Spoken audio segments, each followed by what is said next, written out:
coming at you from the Hey Yo Studios. It's the Fade Route with D and Z. Here are your hosts, D and Z.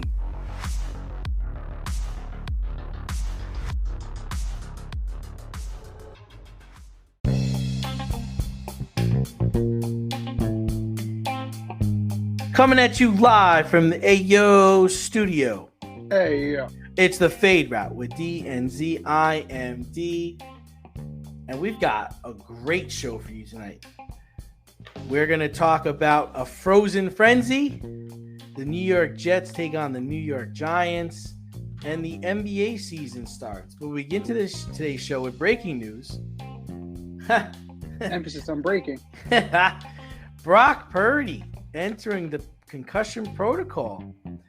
Now, every player has entered every player who's entered the protocol this year has missed the game on Sunday, so we're all anticipating that he's going to miss Sunday's matchup against the Bengals at home, and the 49ers will be turning to Sam Darnold, who they loved in camp. So, Z, what do you think about this? And will Brock Purdy ever start for the 49ers again?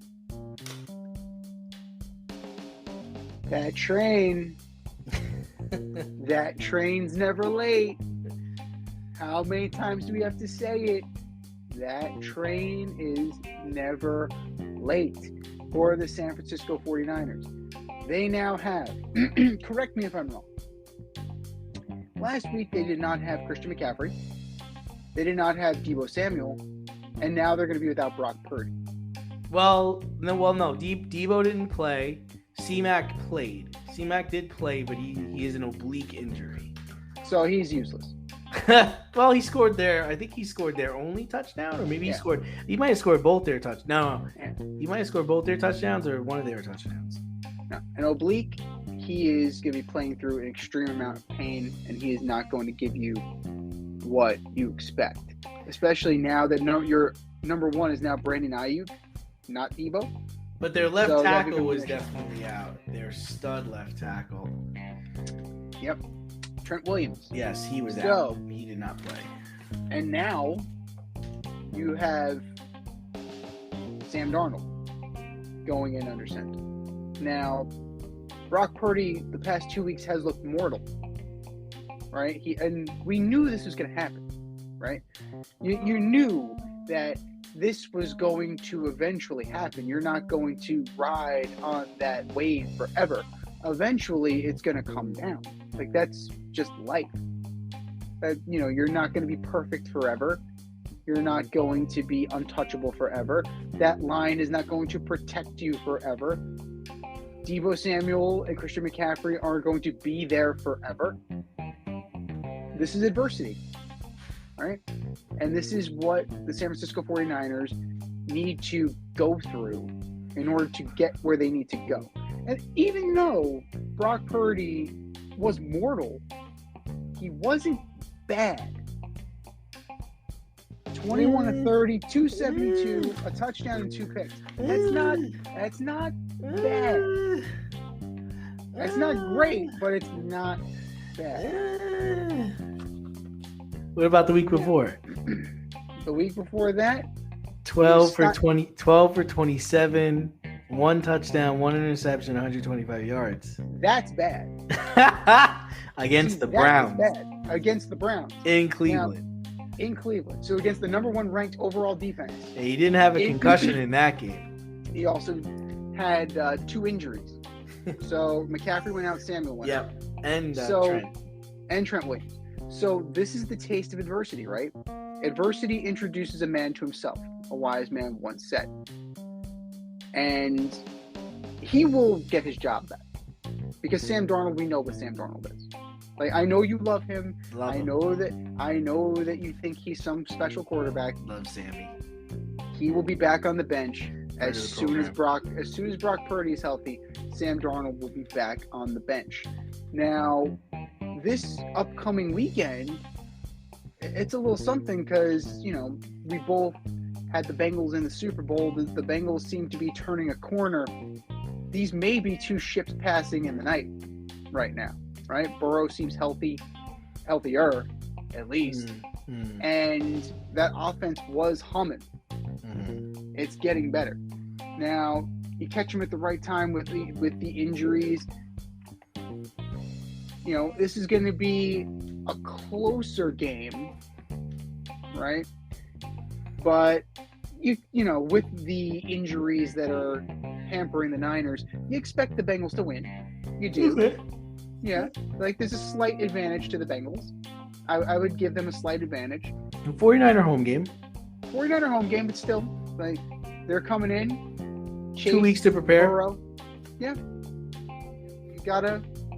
You give the Bengals all the chance in the world. Now, how long does this linger is the question. Concussions are tricky. The one saving grace is that Purdy is going to have time to rest up, right? They're 5-2. The division, the Rams are going to chase him down. The Rams are going to give him their money's worth. I'll give you that. Seahawks, we'll see. We'll see. But the Rams definitely. You need to get healthy. You need to get whole and fast. Or else you're going to get lapped and you're going to be looking for a wild card spot. So that's what Sam Darnold brings to you. He brings you back to the pack.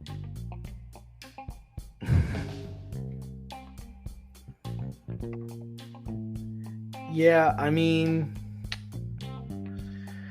I don't think he's going to get his job back. I think Sam is going to come in and look stupendous. He's going to look better than Brock did the last 2 weeks, but Brock looked human. I mean, you got to remember this guy. What did he win? He won like his first, 10, 11 starts? Like, he won something unproductive. For games he started and finished, these were the first 2 he lost. Mm-hmm. I just, you know, they don't know what they're doing in San Francisco, Z. And that's what this is. It has nothing to do with Brock. It's like, just they don't know what they're doing. Like, Sam's going to come in and play well. Like, okay, we're stick with Sam because why not? You know, there's no rhyme or reason to this. And their scheme, let's be real, their scheme gets players hurt. We've talked about this for 2 years now. And it ends careers. It ended Robert Griffin's career. I mean, I can see Sam having a good day. The 49ers saying, Purdy who on Monday. Wouldn't put it past them. Now, after Sam's last 2 games, do you think less of Sam? I think less of Sam because of his career. I'm sorry. Do you think after these last 2 games, do you think less of Brock? No, I don't think less of Brock at all. Like, do you think teams have figured him out? Like, what do you think's going on with him? Because he's not looking sharp. I mean, if you watched both games, he's missing guys. Like, he's missing guys that are open. He's overthrowing. He's underthrowing. He's missing guys. So it's just more or less him just he's stuck in a riff. Do you think this is coaching? Do you think this is who he is? Like, I think this is the first time he's had to go behind a line that's not going to build a wall in front of him. Okay. Because he's running, he's making throws on the run, and they're not good. Mm-hmm. They're not crisp. They're not accurate. This is what pressure does. Mm-hmm. This is what pressure does to a quarterback, especially a pocket quarterback. Yeah. Look at what happened to Tom Brady. Tom Brady, when faced with pressure, was a mortal. He was a mortal man. He went down just like everybody else. Mm-hmm. So I think that this is normal. These are growing pains. He is in his second year, his first full year, because remember, he did come in late last year. And the grace that we want to show other quarterbacks, we need to show to Brock Purdy. Everybody's so quick to write him off. Everybody's so quick to say, oh, he's a system quarterback. I told you so. Everybody's quick to get on that hot take and say, I was right. Right. How about we actually let a guy finish his entire rookie season before we dub him a system quarterback? Sam Darnold has 60 career games. Like, we know what Sam Darnold is. He's 61 touchdowns, 55 picks. The very definition of just good enough to get you beat. That is who Sam Darnold is. We saw it with the Jets. We saw it with the Panthers. We're going to see it with the Niners. He's just good enough to get you beat.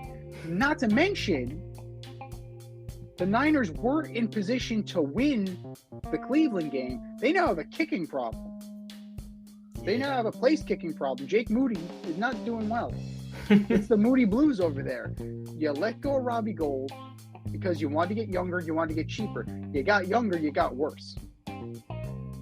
So I don't know how you fix this. You hold tryouts. Maybe you make a trade with a team for a kicker.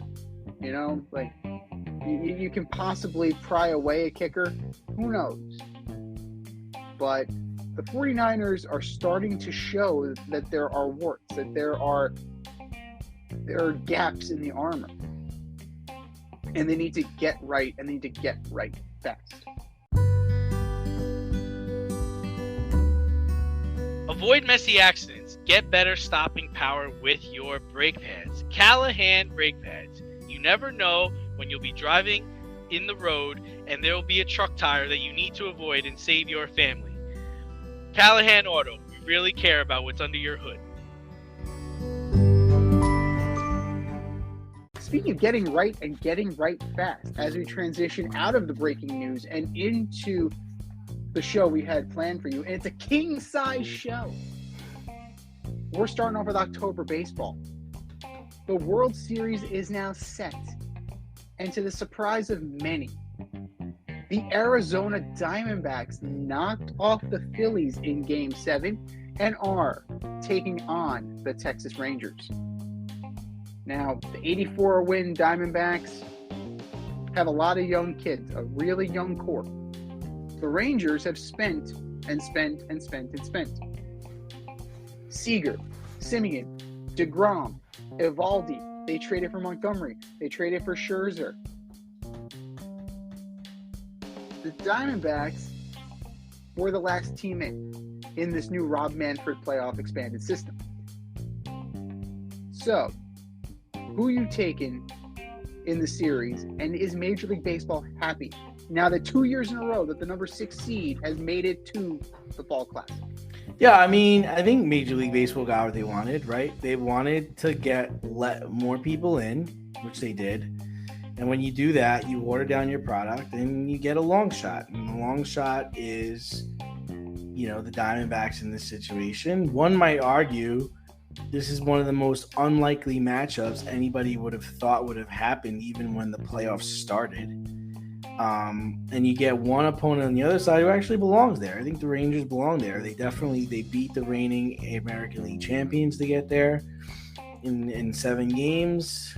They went for it 2 years ago, spending money on Simeon, Seager. They brought up their talent in Jung.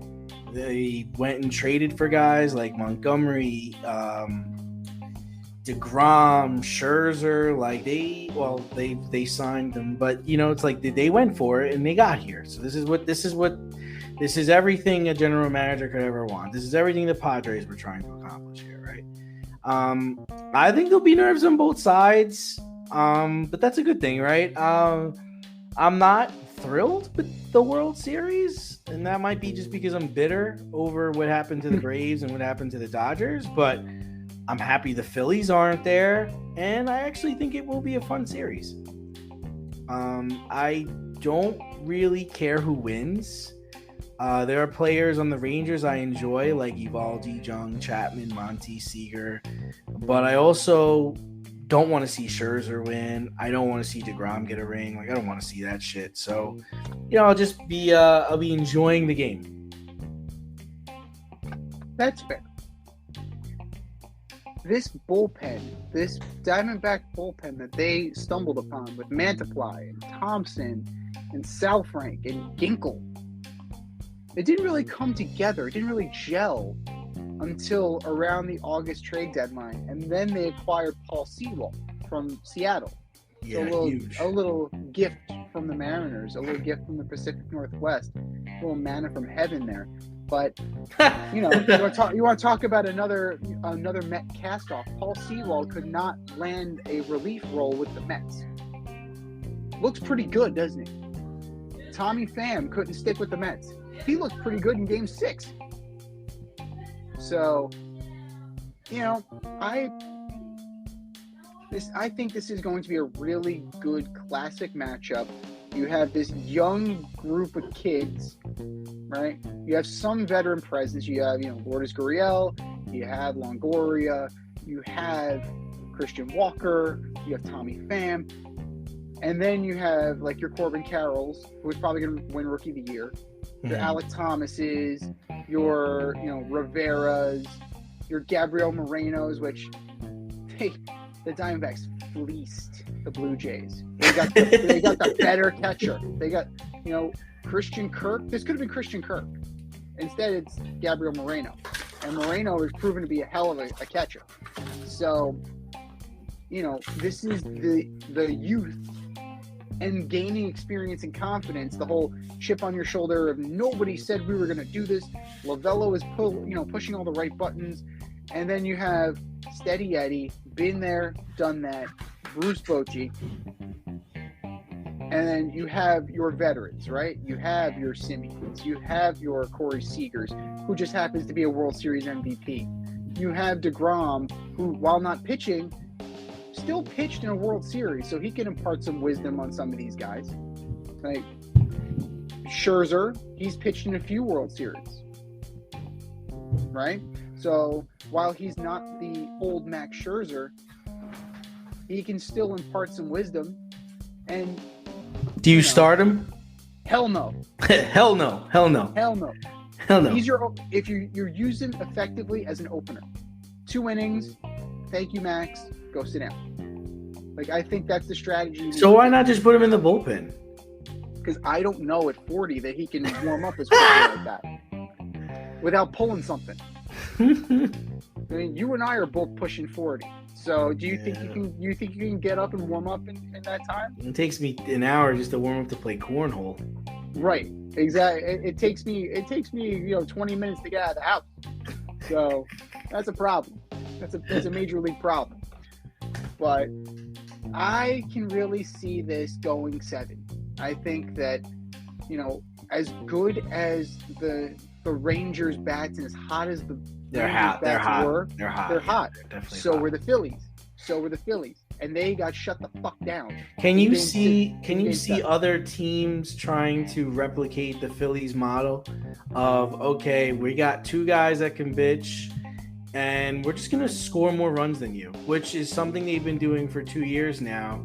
And one would argue it's effective, right? It's got them to 1 World Series and it's gotten them to within 1 game of a second World Series. It's not sustainable. No, it's not sustainable, but do you think it's a model that other teams are going to try to replicate? They're going to try and replicate it, but they're going to fail miserably. They're going to fail miserably. Now, once the bats go cold, that's it. You're over. You're done with it. It doesn't matter. You could have a rotation of Pedro, Maddox, Johnson, Schilling, and Clemens. If you don't score, it doesn't matter. Yeah. So they can keep you in the game, but eventually, if those bats go cold, you have to diversify your offense. You have to figure out a way to do that, and that's why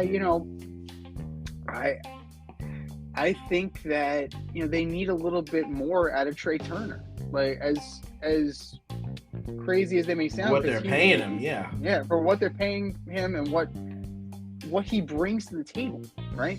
He brings speed. He brings contact ability. They don't need Trey Turner to jack the ball out of the park. That's what Harper's for. That's what Castellanos is for. That's what Real Muto's for. That's what Schwarber's for. You don't need to be that guy. You need to be, more like Bryson Stott, if that makes sense. Bryson Stott is a clutch hitter. He'll poke the ball the other way if you need to. Like Alec Boehm, same thing. He'll pop one out if he needs to, but he's a gap-to-gap hitter for the most part. You need more guys like that. And the Arizona Diamondbacks have a lot of guys like that. Yeah, with the Phillies, I could have just done without the dramatics, like Bryce Harper hitting a home run, then staring down Devin Booker and Kevin Durant as he's reaching home plate. Like, dude, what the hell are you staring at them for? What the hell did they do to you? What the fuck's the matter with you? Well, I mean, you have it on the other side, too. You have it in the other league. Adolis Garcia hit the longest, hardest hit single I've ever seen. Why? Because he pimped it. He thought it was out. He pimped it. This is the generation that we're in. Like, it's just unfortunate. But, like, that, to me, I'm looking at that matchup. How do you neutralize Adolis Garcia? I'm surprised that Dusty pitched to him. I don't know if that was really wise. Because he was on in fuego. He's in fuego. I think he came up with the Cardinals organization too. He did. He was acquired for cash. Nice. So 2 years in a row, Cardinal cast-offs.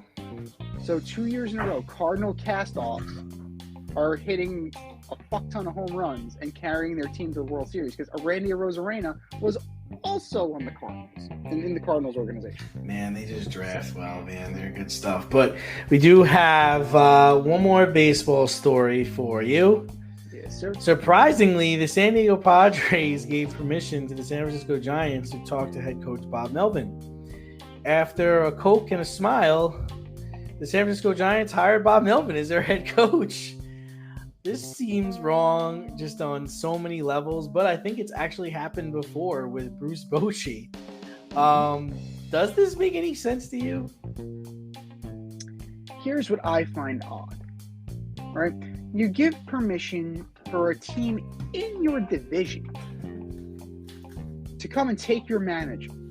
Now, I understand that you are somewhat disappointed in the last two seasons.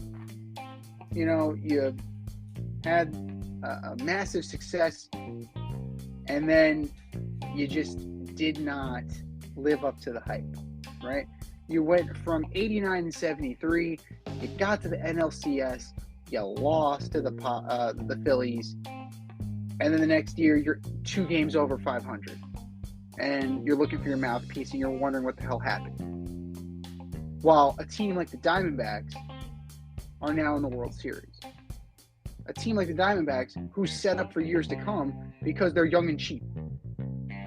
Meanwhile, you have a bloated payroll and not a lot of financial wiggle room. To the point where they've already started initiating talks with the Yankees about trading Juan Soto, according to Joel Sherman. So I can understand why AJ Preller would kind of make a change, but to go in division like this, it's weird. Like the last time something like this happened where a manager was still under contract or was allowed to kind of move around was Lou Piniella. Lou Piniella went to Tampa from Seattle, and they had to agree to some compensation, right? They sent Randy Wynn back the other direction. And they just let him go scot-free, you know? I just feel that's weird. It's very odd to me that they didn't ask for any compensation. They're just like, here you go. All right, Bob, we know you were a Giant. Once a Giant, always a Giant. Via con Dios. And we'll see you next year. We'll take you on. We got you. I just find that very, very odd. And it makes you wonder what San Diego has up their sleeve. You know, it makes you wonder, do they know something that we don't know? Oh, they're trying to Tampa Bay Ray him. Do they know something we don't know? Because now Dusty Baker's also retiring. So now you have some pretty big managerial vacancies, right? Now you have Houston, you have the Angels, you have the Padres, you have the Mets, and you have the Brewers. So you have 5 openings right now that are pretty attractive. Now, maybe there's a hot candidate they want to get in the door as soon as possible. I don't know who. Maybe Carlos Beltran. Like, Beltran's always seemingly one of the hot candidates.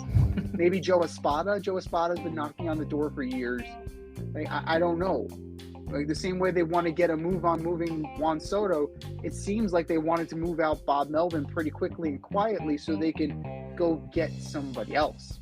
And it just seems very, very strange to me. Yeah, I mean, I'm hearing the same things as you are. I'm hearing that they're kind of financially strapped, and they're trying to get they're trying to trade Soto. You know, I have a feeling that, you know, they kind of told Bob, hey man, we're gonna turn this whole thing over except for Machado. That's what I think happened. And Bob, and we're like, you know, if you want to go somewhere else, we're cool with that. the Giants are asking about you. You know, we appreciate everything you did trying to come in here, but this was just a failure, and all these guys fucking suck. You know, that's how I feel. That's really how I feel like the conversation went. I mean, you look at this team and how much they spent and the players that are there. It's just like, what the fuck happened? I mean, they got Xander Bogaerts, you got Machado, you got Soto, you got Tatis Jr., and man, we can't even make the playoffs. They let everybody in the baseball playoffs right now. We can't even get the playoffs. The Giants almost made the playoffs. I mean, like, you know, it's just the Diamondbacks are going to the damn World Series. Yes, sir. Well, like, so you if you're Preller, you kind of look in the mirror, you're watching TV, and you're throwing popcorn at it. Like, how the fuck did this happen? I can't name more than 5 Diamondbacks. Like, you know what I mean? So Yeah. I do think it's very odd. I don't think that they know anything. I don't think anything's up. I think we got to start. I think they're just like, we got to start over. Like, we're not, you know, the Diamondbacks got in here with smoke and mirrors. San Francisco was competing most of the summer. The Dodgers are going to spend more money than we are. And that's just, it's the nature of the beast. The situation is such as not only they're financially strapped, they've also mortgaged their farm system. Because forever, AJ Preller said guys like Mackenzie Gore was untouchable until Juan Soto came calling. Mm-hmm. And all of a sudden, Mackenzie Gore and CJ Abrams, you are Washington action. So, Skip, really? Yes. Go to the nation's capital. But, you know, they really need to tear down. They definitely need to do that. You didn't need an all-star infield of shortstops, right? You didn't need Xander Bogaerts to the point where we're going to try him at first base. Why? He's never played first base in his life. That doesn't make any sense, man. We got an all-star in Jake Cronenworth. All right, let's move him around. Like, this was just, how can I spend this money? It's like AJ Preller was given an edict. You have to spend this money. Use it or lose it. Like sick days. Or lose it. So, okay, fine. If I'm gonna use it, I'll just spend wildly. And that's what that felt like. It really, off season, it really felt like wild spending for the sake of spending. And now, a guy like Darvish will fetch you something back. Machado's got an opt-out at some point. So he may exercise that. He may see the writing on the wall, right? He's a pragmatic guy. He may see the writing on the wall. You know, you're already actively trying to get rid of Soto. Maybe Tatis Jr. is also on the road. Maybe you send him packing. Maybe you send Xander Bogaerts packing. These guys will definitely rebuild your farm system in a hurry, right? Because you're not going to get a bag of balls and a ham sandwich. You're going to get some top flight prospects for these guys, and they'll most likely be a better fit elsewhere. But I don't know. It just looks like they hit the ceiling. And it's time to cut bait on what they've been doing. Step outside of your safe area and make a statement without saying much with FCK Clout Lifestyle Apparel. Embrace the colorful chaos and stay emotionally regulated in their hoodies, snapbacks, graphic tees, accessories, and more. Season 3 merch is up now. Get it while you can. Go to fckclout.com and get all of your needs from men and women. That's fckclout.com. The NBA season is just taking off. The NBA season opened up last night with a couple of juicy matchups. The Nuggets narrowly beat the Lakers, 119-107. And the Phoenix Suns just barely escaped with a 4-point win over the Golden State Warriors. So the new blood is besting the tried and true in the Western Conference. But that's just the Western Conference. Let's open the whole thing up. Who is your pick for the East? Who is your pick for the West? And do you have a sneaky dark horse candidate for the NBA this year? Yeah, it was interesting. It was an interesting opening night to the season. I like how they pitted some big marquee matchups. Pretty much like CP3 going back to Phoenix. But you can tell that Phoenix is young, and they're not that they're young, but they're newer. They're hungry. They haven't won anything in a while. Where the Warriors are the Warriors. Mm-hmm. And then I was surprised that LeBron lost to the Nuggets. And it was interesting that they talked about how he's going to be capped at 29-30 minutes this year. But if they're going to cap him at 29-30 minutes this year, man, Anthony Davis is going to have to play like a beast. I mean, it's really going to have to be Anthony Davis's team. He's really got to be the guy that's going to be closing things out. And I don't know if he's ready for that. Let's be real here. The fuck he is. LeBron James is going to play until he can't go anymore. This is LeBron we're talking about here. Yeah, I know. But, I mean, he's 39, right? He's almost as old as we are, 38, 39. Yeah. He can't be playing 48 minutes. So it's going to be interesting to watch this year. But, everybody gets into the NBA playoffs, so it really doesn't matter. But they're going to have to figure – Anthony Davis is going to have to become something else if they're going to go anywhere. So back to the question. Yeah, so for me, I'm going to chalk it up, man. In the East, I'm thinking it's the Celtics. I guess that's not really chalking it up because I guess everybody's going to be picking the Bucks. But I think the Celtics, I like them. I like them more than the Sixers with their Harden situation. Milwaukee, like I said, I still got to see how that offense is going to work. I'm just not sure of it.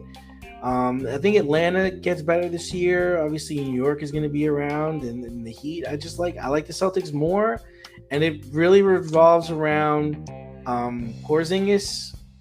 Everybody laughs at me, but I really do think he's the X factor, which maybe is why people are laughing at me. And Drew Holiday. I think Drew Holiday is an excellent pickup, and it gives them a dynamic that they haven't had before. They lost a lot of height, but I think in a 7-game series, I mean, this is like a Tatum. Tatum's got to take that step. He's got to become a killer. He's just not a killer. He's got all the talent in the world. He doesn't show it consistently. He'll disappear for quarters. He'll disappear for halves. And maybe this is the year he puts it all together. And the dark horse candidate I have in the East is the Cavs, man. I just think the Cavs are super talented. They were outed by New York last year, but I mean, the series should have been able to go either way. Donovan Mitchell, another year there. They have a lot of talent. It's just a matter of, are they going to be able to beat a team like the Heat? Are they going to be able to go to toe-to-toe with a team like the Sixers? That's just something I don't know yet. Now in the West, it's hard not to take Denver, especially after the way they played last night. It didn't seem like they didn't miss a beat. I mean, Jokic is still, how do you stop this guy? And what's interesting about him is it looks like he, once the season was over, he really did step away from basketball. He relaxed. He went to the farm. He just played video games and was just, hanging out and relaxing. And that's the kind of thing that could help a person get right back. Right. And then my dark horse is the Dallas Mavericks, man. I think the Dallas Mavericks have an excellent roster. I think they did a good job of putting this thing together. I really like their coaching. I really like their coaching staff. And it just all comes down to, can Kyrie Irving stay interested for the entire season? If you're going to tell me that Kyrie Irving is going to play 50, 60 games, I'm thinking this team could win 60 games. They could win that many games. I think they're that talented. I love how they brought Seth Curry back. I feel like maybe Kyrie Irving will rub off on Doncic a little bit and just play and stop arguing with the refs. I've always been a fan of Dante Exum. I like Josh Green. Tim Hardaway, I feel like he's been there forever. I mean, it's almost like, you think he was drafted by the Mavericks. And I think they have a chance here. I really do. And Grant Williams, I think bringing in Grant Williams was huge for them. I know he did a lot of DNPs for Boston his last year there, but he's just got to play and not run his mouth. The last time that Kyrie Irving played over 60 games with the Celtics, 67 in 2018-2019. That's it. Mm-hmm. You had 20 in 2019-20. You had 54 in 2021. You had 29 in 21-22. You had 22-23, a combined 40 with the Nets, and then 20 with the Mavs. But that was a friggin' shit show, right?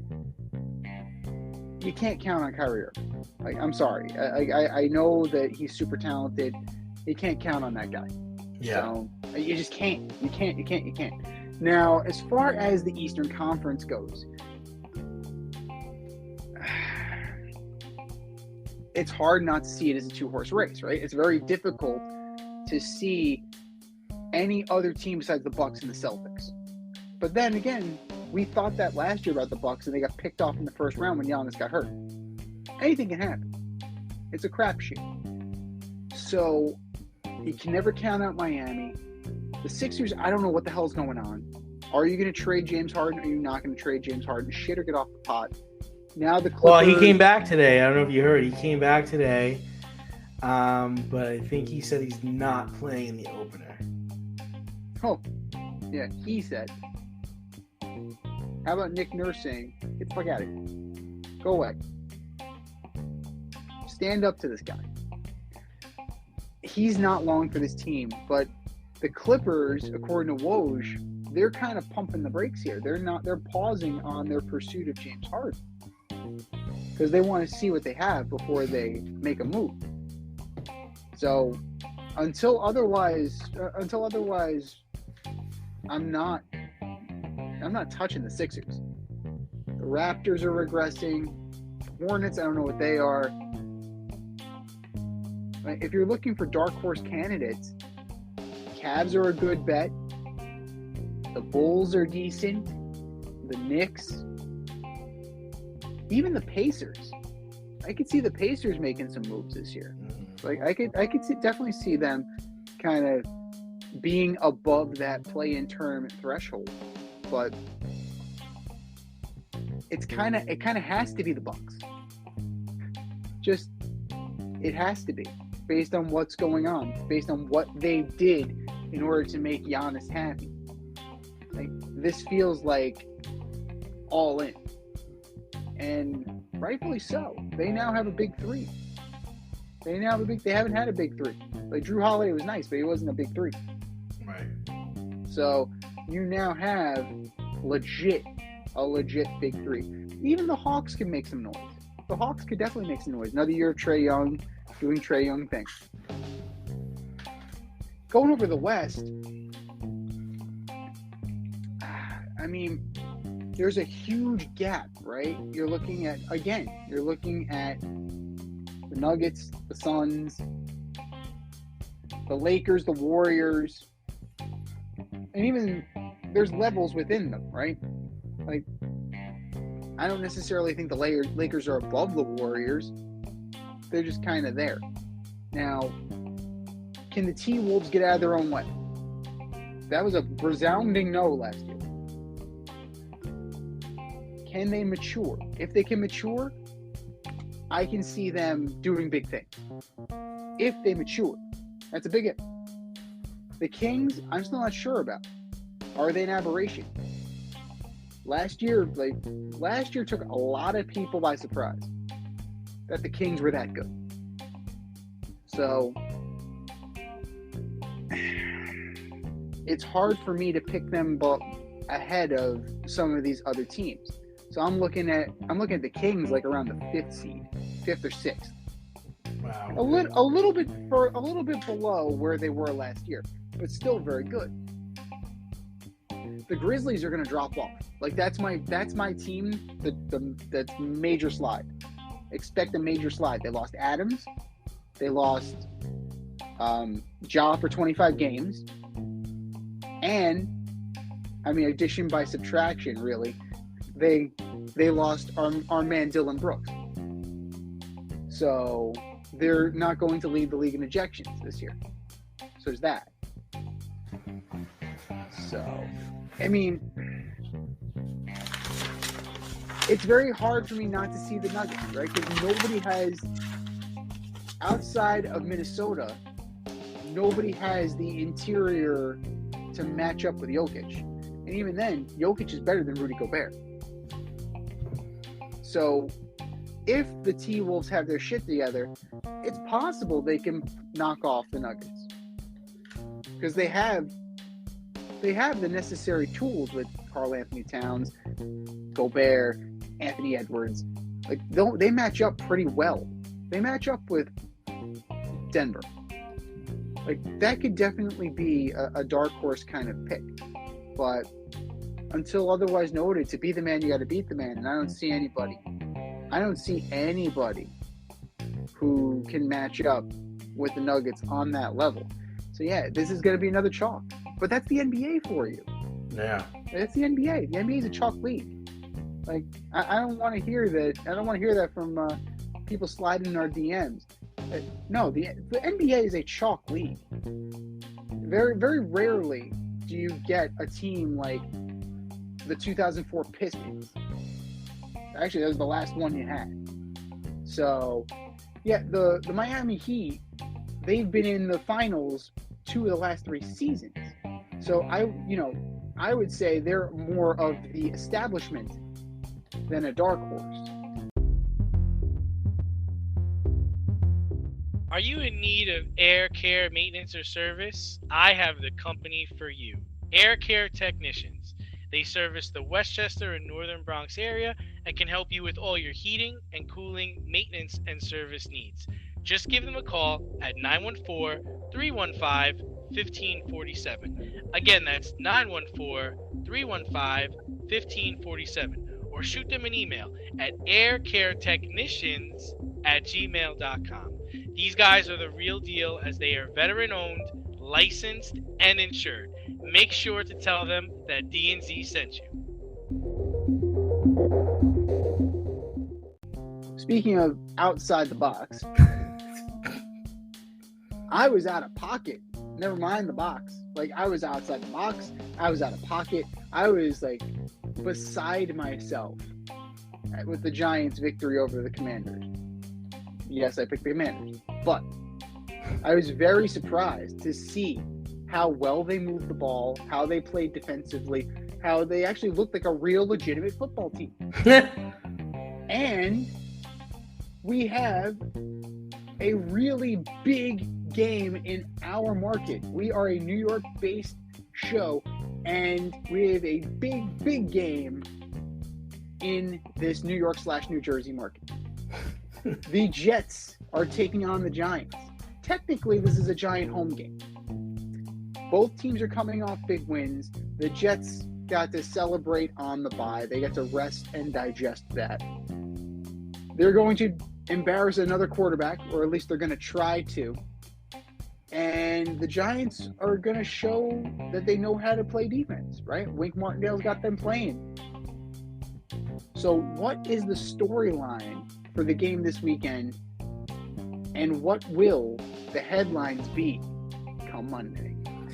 Yeah, so, I mean, the storyline is all, I think it's really going to be all about the Jets, right? I mean, they're the team that's coming in riding high after knocking off the Eagles. They're coming off a bye week. Their coach thinks they embarrass players. And so that's the narrative, is that, you know, is it going to be the Jets continue their winning ways, or it's going to be same old Jets because Zach Wilson is running in the wrong direction and throwing to the wrong team? We know Wink is going to be dialing it up. They're definitely going to have people in the backfield and people coming after Mr. Wilson. And so the question is can the Jets run the football? If they're effectively able to run the football, that could give the Giants a hard time. Also, the Giants, if you watch them play against the Redskins, they really like getting around the 30 to 40 yard line and then really just throwing up a jump ball in man-to-man coverage against those weak commander cornerbacks. They're not going to be able to do that against the Jets. So I'm thinking that the headline is going to be like, little brother gets a victory here. I don't think it's going to be same old Jets. I really do feel like it's going to be a good game. It's usually a good game when two bad teams play each other. No, never. Usually when two bad teams play each other, it's a bad game. But look, you got backup quarterback on each side. I doubt Daniel Jones is going to play in this game. You got two teams coming off of a win, needing another win. This is a Giant home game, but it's going to feel homey for the Jets. So I think the front and back page of the post are going to be green and white, and then I really think the narrative is going to be the Jets continue to soar. So this is going to be a defensive struggle. Yeah. That's what both teams hang their hats on. Field goal game. It certainly is not quarterback play. It certainly is not quarterback play. Now, that being said, the Giants' offense under Tyrod Taylor looks so much more explosive than it does when Danny Dimes is under center. So, Danny Dimes is more like Danny Deer in the headlights. He always has the look on his face. And it inspires nothing. It is not inspiring whatsoever. Taylor looks like a professional. He's moving out of the pocket. He's outside of that one audible to Saquon Barkley. He's had command of this offense. He got Waller involved. He got Hyatt involved. He got Slayton involved. Right? He's spreading the ball around. Saquon, I don't expect anything from. Like, the Jet defense is going to probably swallow him up. Now, what does that mean? That means that you're going to have to get Taylor out in space. You're going to have to get some passing out of the backfield. You're going to have to get creative. Yeah, you're going to have to do what they've been able to do all freaking year. They have one running play. They have one running play. If they're under center or if they're in shotgun, it's a draw up the middle. That's what they do. That's it. Giant draw. Like that. That's what it is. That's the play call, right? Giant draw on one. It's got to be. It's got to be. Giant draw one-on-one. Very bad. Great. It is. It's a zone run. Can you do something else? They tried last week. I have to admit that they tried last week, and they tried the week before that to try and do the Miami Dolphins pre-snap motions, and Wan'Dale Robinson got flagged twice for illegal motion. So we got to work on that. The same way that they tried to steal the tush push, and two guys got hurt. So my back. Shit, my ass. Oh, ugly game offensively, and Gano has not looked good. He's been spotty this year. He's got a couple of kicks blocked. He's missed a few. Zerline's been pretty good. And at the end of the day, the Jets can easily play down to their competition, the same way the Giants can play up to their competition. Right? This is going to be a wash.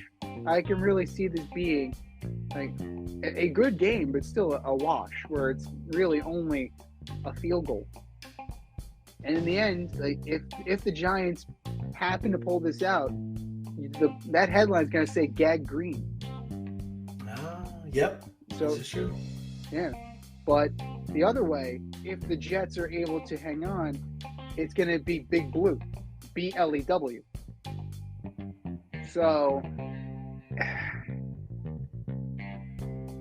I'm not going to give you my pick just yet, just because we have a segment for that. It's called a teaser. I'm not going to give it to you. I think you know where I'm going, but I'm not going to give you the pick right away. But prediction, pain for both quarterbacks and for all the fans. Prediction, pain all the way around. But there is no pain in the NHL. There was, in fact, a frozen frenzy and a major party, a major celebration of hockey. For the second time ever in the league's history, every team played. And the puck was dropping on a rotating, a 15-minute interval. And this frozen frenzy was all over ESPN, a la the Red Zone. So what did you think of the frozen frenzy last night? And is this going to help the NHL attract new viewers? Yeah, I thought it was great. I think it was a great marketing tactic. It's something that not a lot of everyday leagues could pull off. The idea of dropping a puck every 15 seconds, every 15 minutes is just excellent. It was a great idea. It had, anytime, you're getting, basically you had one night where you got to see all the stars play, right? You got to see Connor Bedard, you got to see your Connor McDavids, you got to see the stars and the Maple Leafs. Like, you got to see everybody play, and I think it was a great marketing tactic. It's a great way to get everybody interested. Not only people, at the games, but people watching at home were able to, surf around, keep checking their scores, just constant action. For one day, you had really a lot of attention on hockey. So, we like to give Gary Bettman a lot of shit, but hats off to him on this one. I think he got it right. I think it was really cool. And this is something they should think to implement every year. They're missing one thing, though, and they can't get him because he doesn't work for ESPN. They need Scott Hansen. Oh. That's the one thing. If you're going to rip off Red Zone entirely. You had Bucci. That's, John Buccigross does a great job. But by the numbers, 16 total games, 102 total goals, an average of 6.4 goals per game, 93 unique goal scorers, right? 10 road wins. Not a great night for the home team. And 944 shots on goal. That is impressive. And the fact that they took those stats and they kept them, it takes my breath away. Is this something that will draw fans? It could, much in the way that fans will only watch the Red Zone. I can definitely see this being a situation where fans will only watch the Frozen Frenzy. Is this going to increase fantasy hockey? Possibly. I could definitely see that. Just because, where else do you need to go? It's a one-stop shop. You get to see everything. So, I think that there is major potential. There's major potential to attract new viewers. Being on ESPN is great for the league. Being on TNT is great for the league.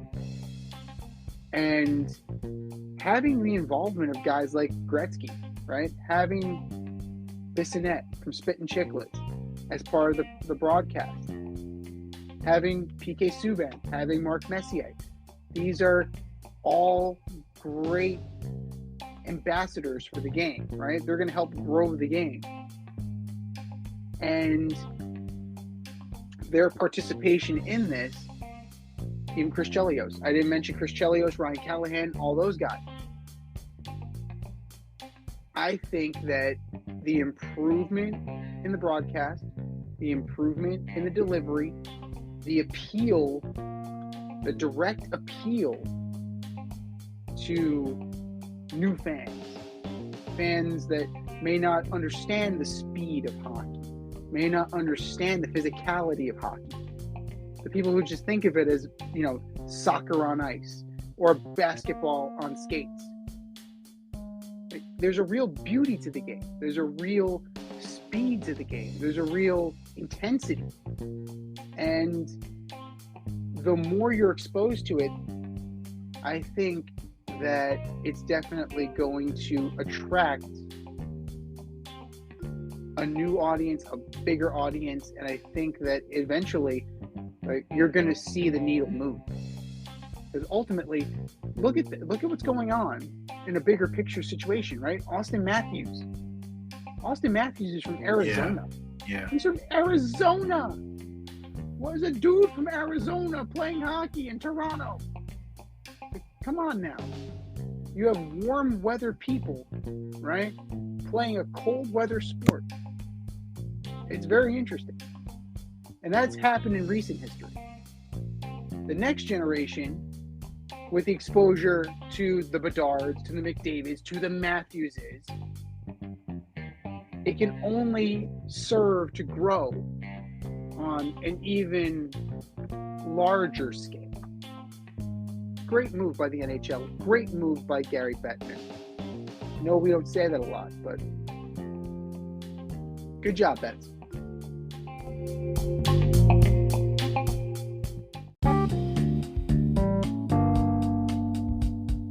If you want to get on the action, we want to hear from you. Hit us up, faderoutemail@gmail.com. Slide in our DMs on IG @FadeRoutePodcast. Drop us a DM on Twitter @FadeRouteDNZ. Comment on our YouTube channel, The Fade Route with DNZ. Questions, comments, picks, segment suggestions, you name it, we want to hear from you. Get at us, in crowd.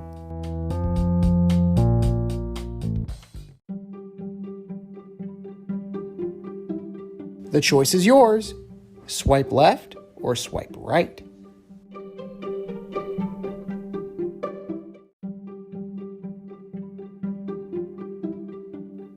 All right, boys and girls, particularly my online dating fans, we have a statement.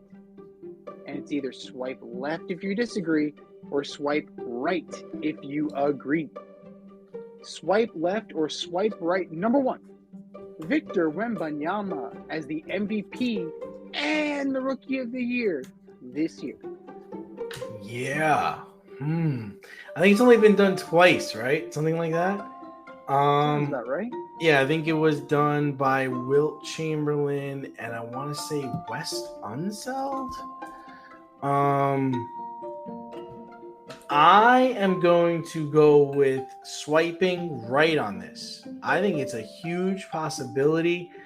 Watching this guy in the preseason was it's just absurd. I mean, you saw people trying to take jump shots and he's 5 feet off the ball and he's blocking it. I mean, there's no doubt he's winning Defensive Player of the Year, right? And there's no doubt he's going to be Rookie of the Year. Unless he gets terribly hurt, I can't see him not winning those two things. So as far as MVP, that might be a little bit harder, but let's see what kind of impact he makes his first year.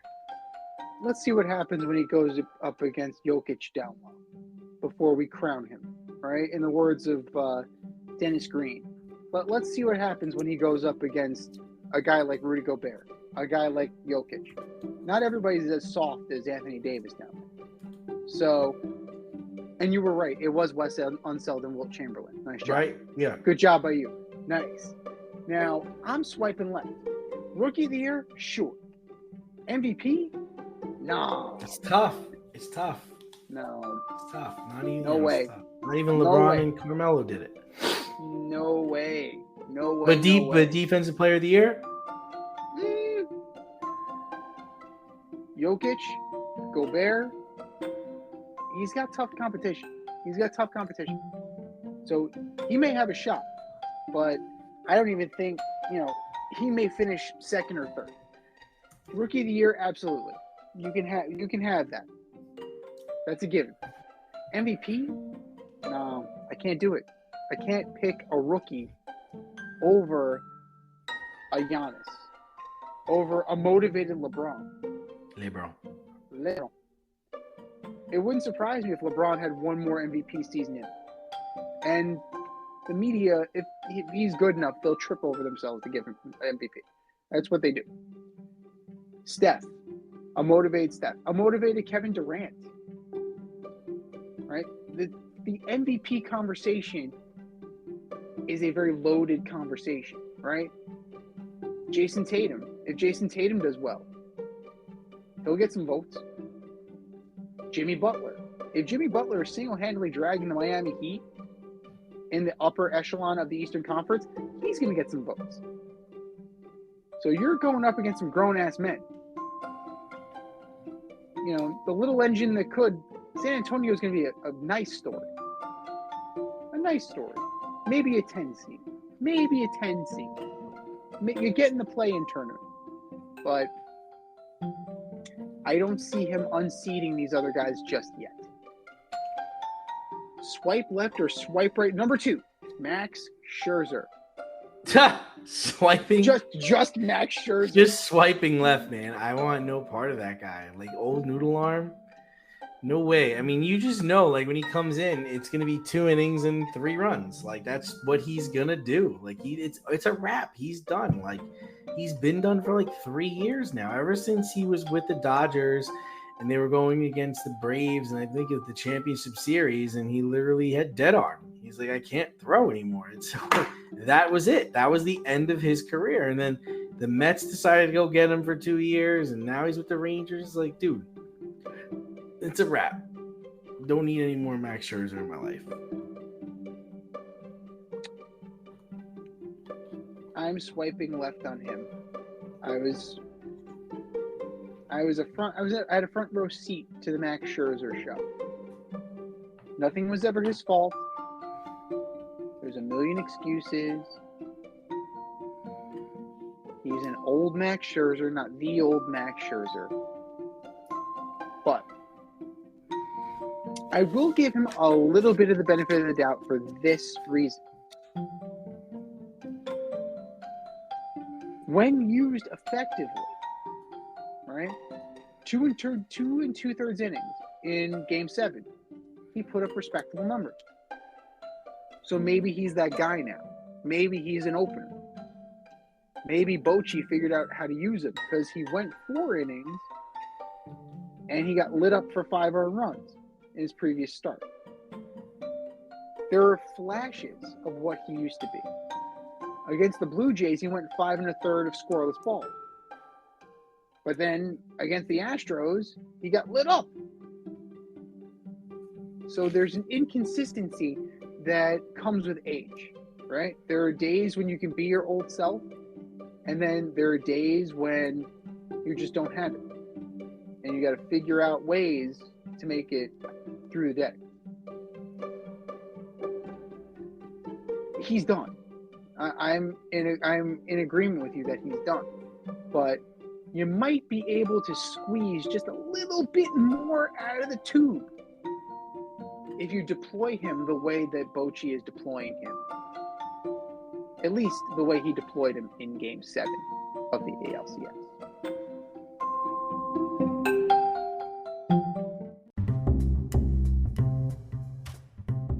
Is your hair thinning or is your hairline receding?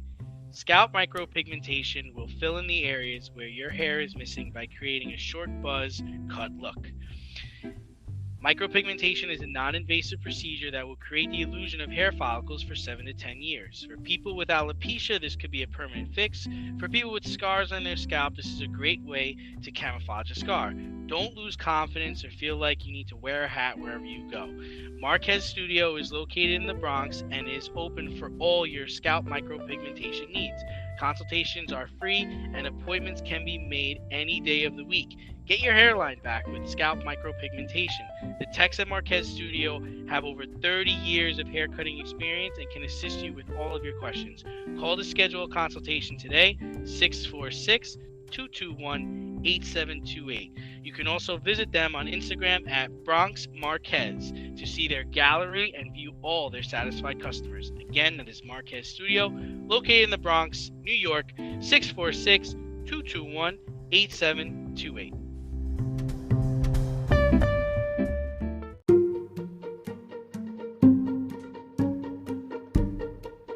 The Fade Store presents the Alleged Superstar of the Week Award.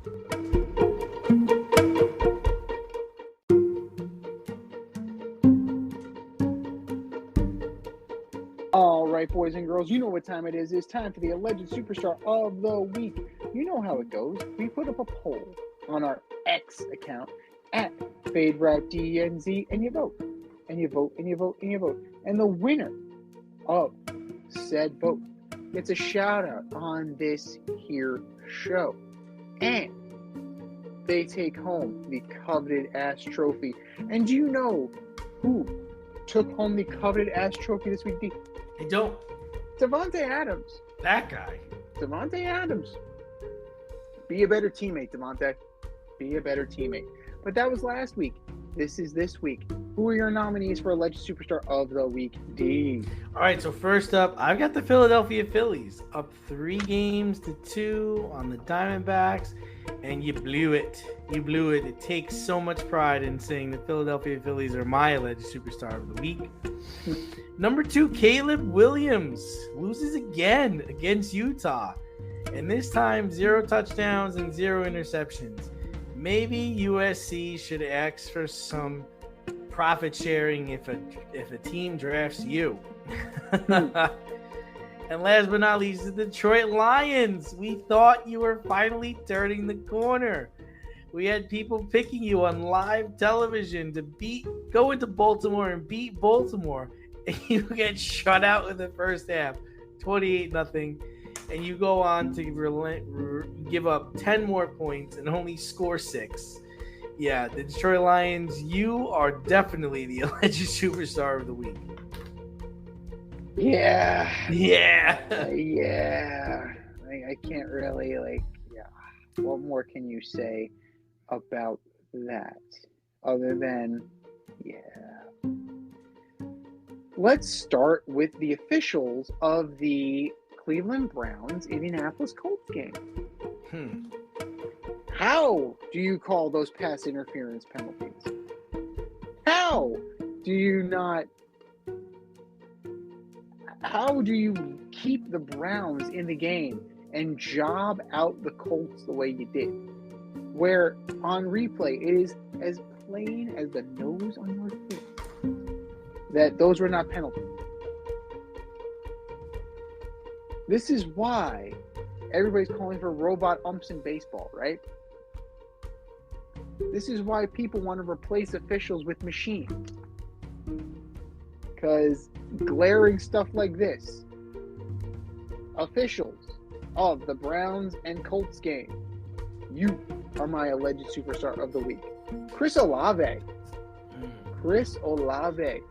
for your absolutely dangerous, reckless driving that could have potentially gotten somebody killed. You're very fortunate that you were pulled over. And then to drop the I play for the Saints card. Nah, dude. Kudos to the cop. He's like, I don't give a shit. Give me your license. So, kudos to you, officer. For you. Bad job on you, Mr. Olave. Chris Olave, you are my alleged superstar of the week. And then last but not least, Christian Javier. Game 7. Big moment. Big moment. And then what do you do in your big moment? A third of an inning, 3 runs, 4 hits, and a dinger. Oof. Oof. That's a smelly performance by Mr. Javier. Christian Javier, you are my alleged superstar of the week. I think we've said our piece. Go to our X account at FadeRouteDNZ and vote. And vote, and vote, and vote. And for our nominee.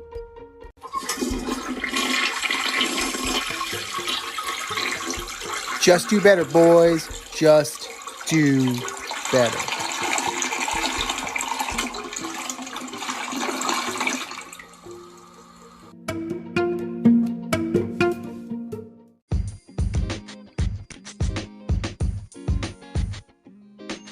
Your favorite podcast has its own merch line now. Go to the Fade Store with DNZ.com today for all your Fade Route merch needs. I'm talking tank tops, t-shirts, sweatshirts, like yoga pants, we got those too. Like some cool accessories, we got those too. And we're not done yet. We have so much more planned for you, but check out what we have today at the Fade Store with DNZ.com. That's the Fade Store with DNZ.com.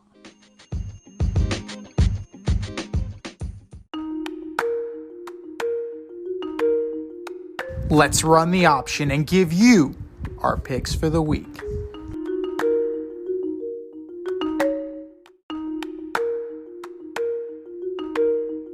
It is the option for NFL Week 8. And if you want to play along with us, you know what to do. Go to our Instagram at Fade Route Podcast. Click on our link in bio. Go to our CBS Sports Pick'em League, also entitled The Option. Sign up and play along with us. It was not a great week for any of us last week. That was a thorough whooping on all of us.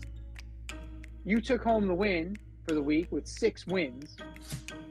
Boss. 6. Yeah. You are in second place, narrowly behind the lovely Rita Sanchez, so you did close the gap a little bit. My gap is still the same. So, yeah, sometimes it's just not your year, boys and girls.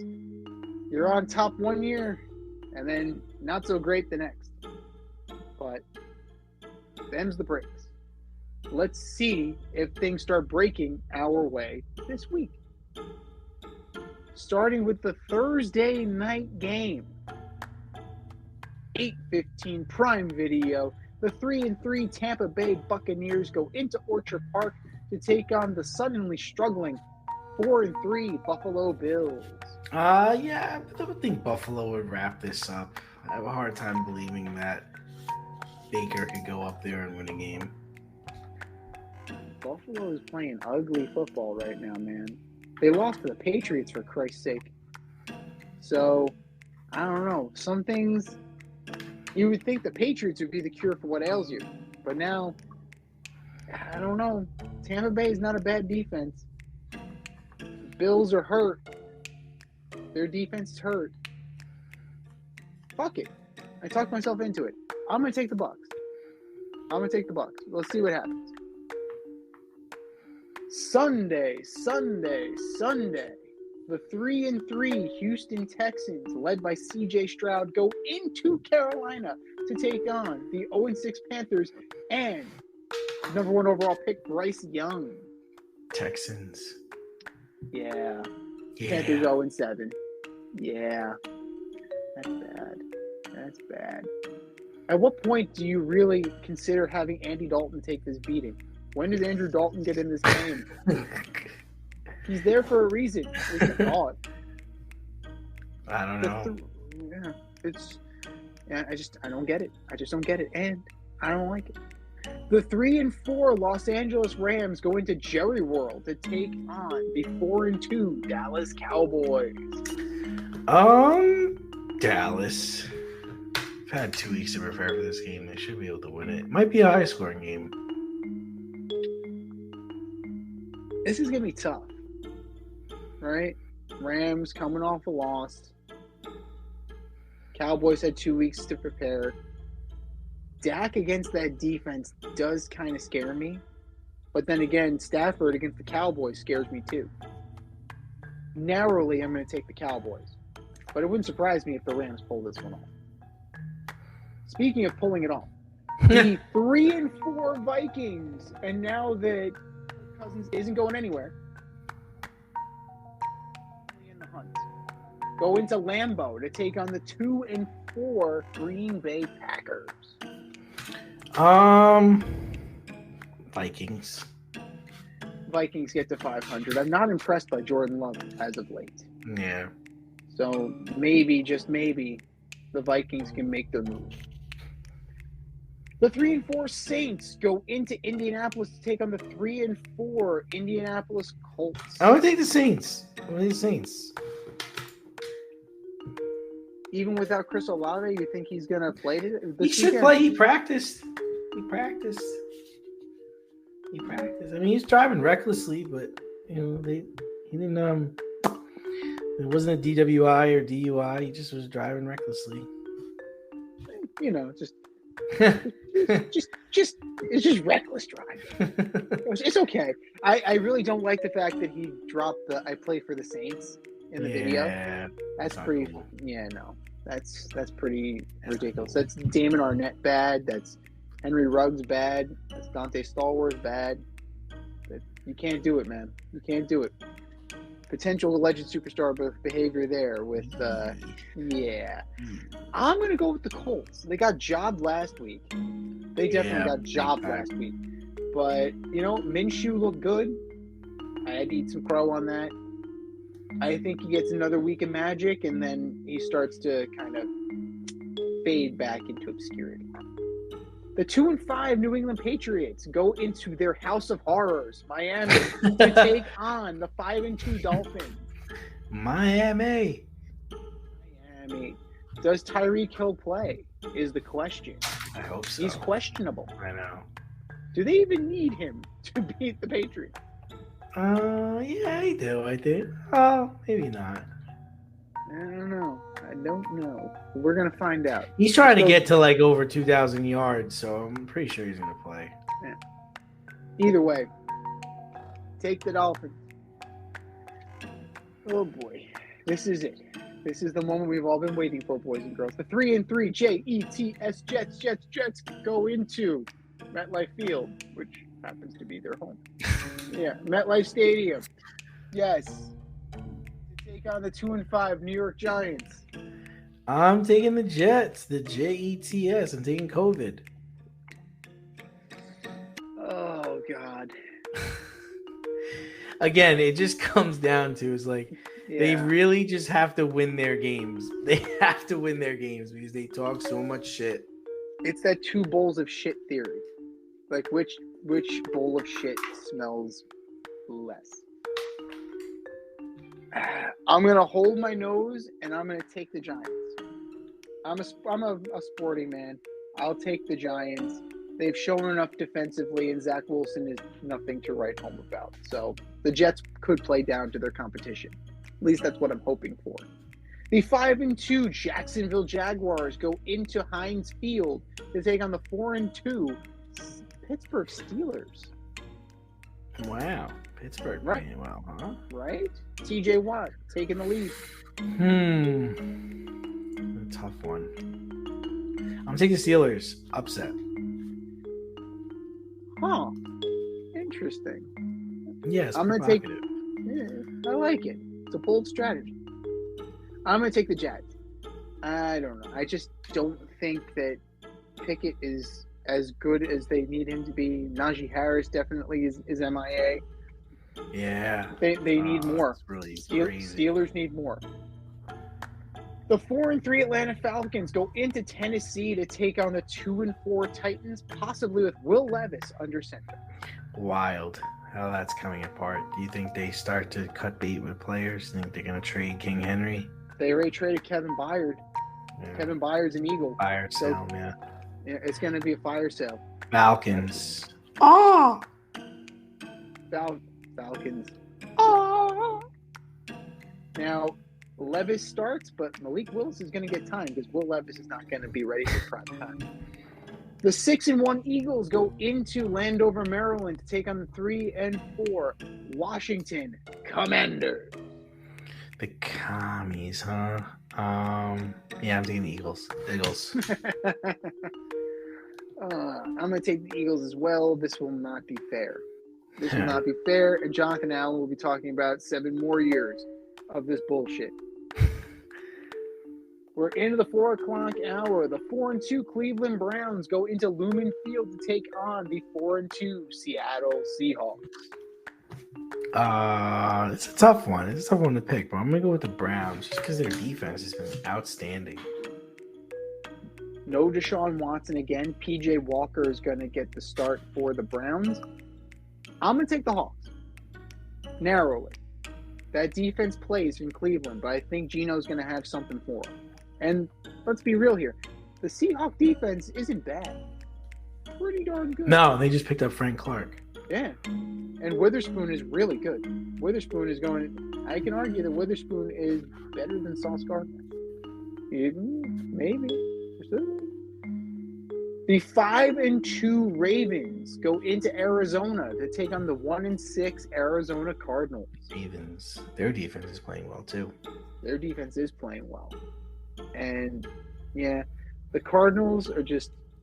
Yeah. What can you say about the Cardinals? They're just overmatched. Overmatched. You wonder if they're going to start moving guys, too. I mean, there's a certain tight end that you might want to kind of think about moving. Maybe a certain running back. I mean, I wouldn't mind seeing Zach Ertz on the Jets or something like that. It wouldn't be bad.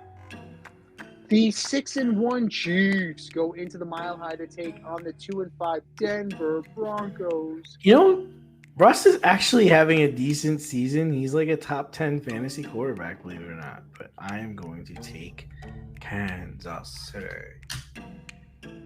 The Chiefs have a sneaky good defense. Yep, They're sneaky. They're top 5. They're top 5. You don't think of the Chiefs as having a good defense. Spags has him playing well. Mahomes to Kelsey is too damn strong. I'm going to go with the Chiefs. The game worth watching right here. This is where the eyes are going to be. The 3-3 Bengals at the 5-2 Niners. This was my Super Bowl. 49ers.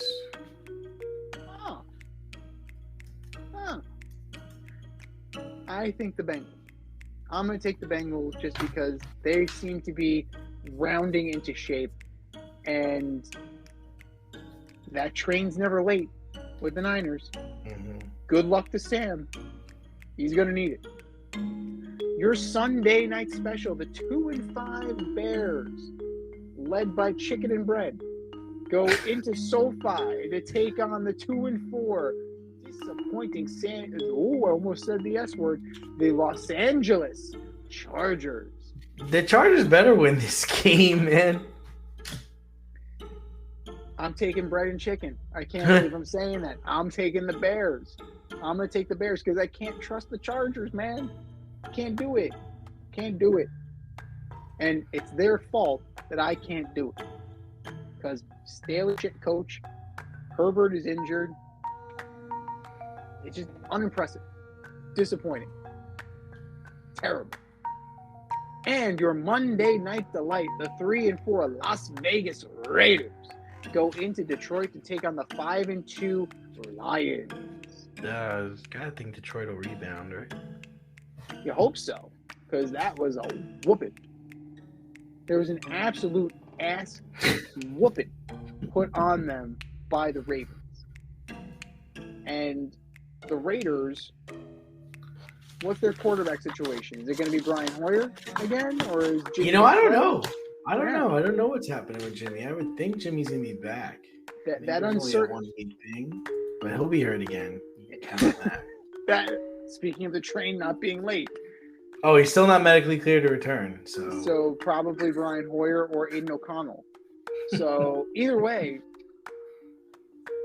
Lions big time. No teams on a bye this week, so adjust your fantasy rosters accordingly. Play your guys. Play them all. This has been the Fade Route with D&Z. Thanks for tuning in tonight. Catch our podcast on Wednesday night on iTunes, iHeartRadio, Spotify, or wherever you listen to your podcast. So until next time, stay faded, everyone. Time for us to run the go wrap, but we'll talk to you next week. Thanks for listening to this episode of our podcast. If you like what you heard and want to hear more, be sure to like and subscribe on your favorite podcast platform. Rate us 5 stars, leave us a review, turn on subscription notifications, and tell your friends. Spread the word, spread it wide.